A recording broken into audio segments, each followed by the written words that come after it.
All right, quick video. I'm gonna go pick up some parts today, and I took a look at the shocks, and I just couldn't get over the fact that they're just not holding oil. They are leaking, all four of them. The rear was pretty bad. What ended up happening, I think this is happening to all four of them. I'm not sure. Maybe this one is together enough I can show you. But the shocks on the inside of them, on the lower cavity, it's a two-piece setup. It's like the weirdest design. So you have this inner that goes in, and then you have your O-rings in there. As you can see, this is one of them is broken from another shock.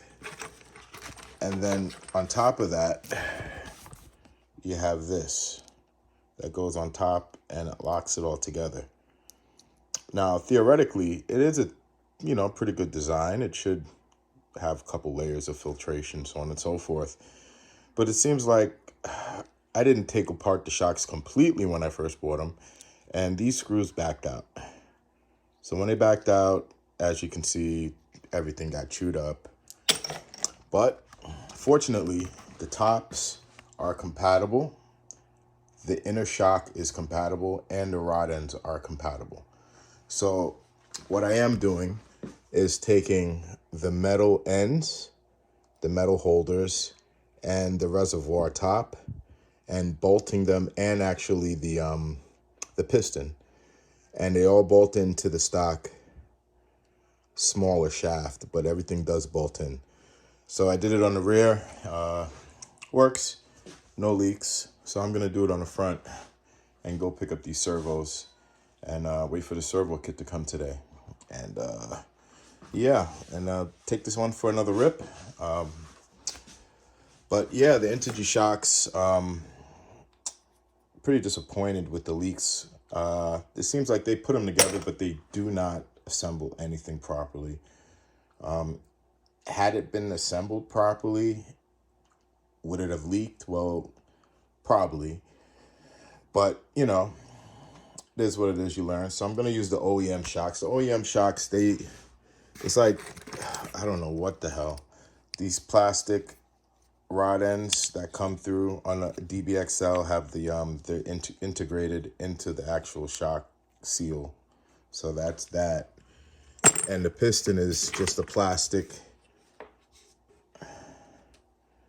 It's just a plastic, no special anything.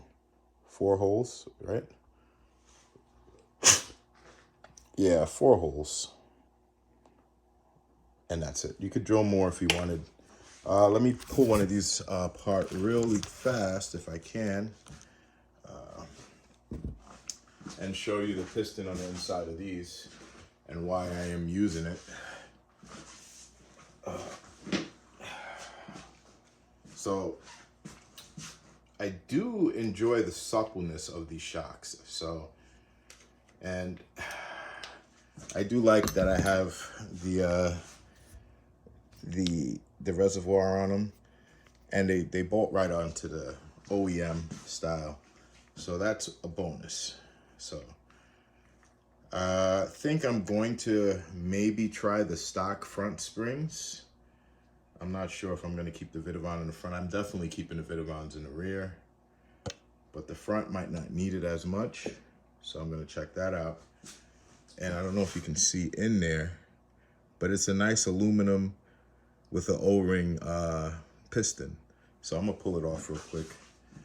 And yeah, let me show you that piston. Actually, it's going to be a little process pulling it off because of this aluminum shaft on this. It is all tight. No, it's not that bad. So let me just twist this off real quick. And position the camera so you can see something.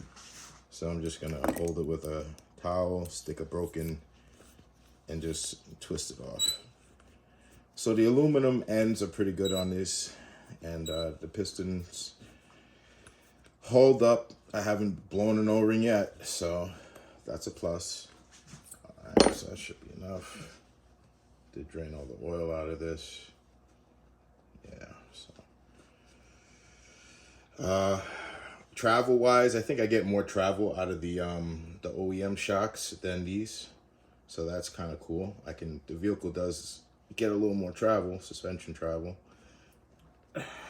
So that will be a bonus. In terms of suppleness, dampening, it's all, I guess, up to the oil weight.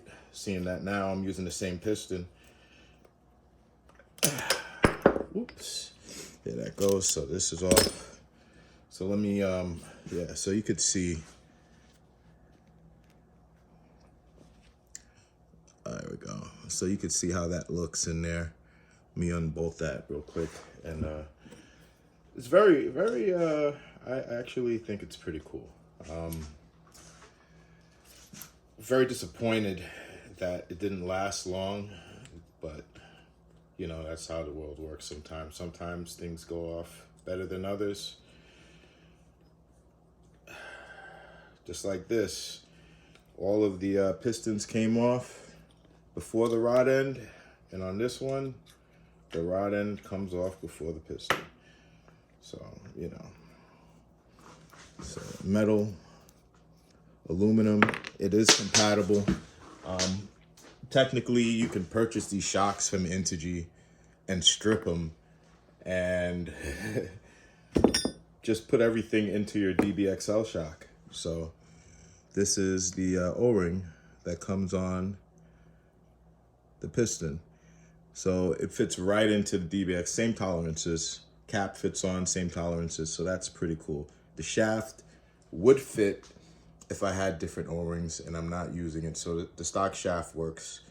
Use the same spacer from the stock plastic cap and put it in this, all bolts together. So let me just grab the stock piston just to do a comparison.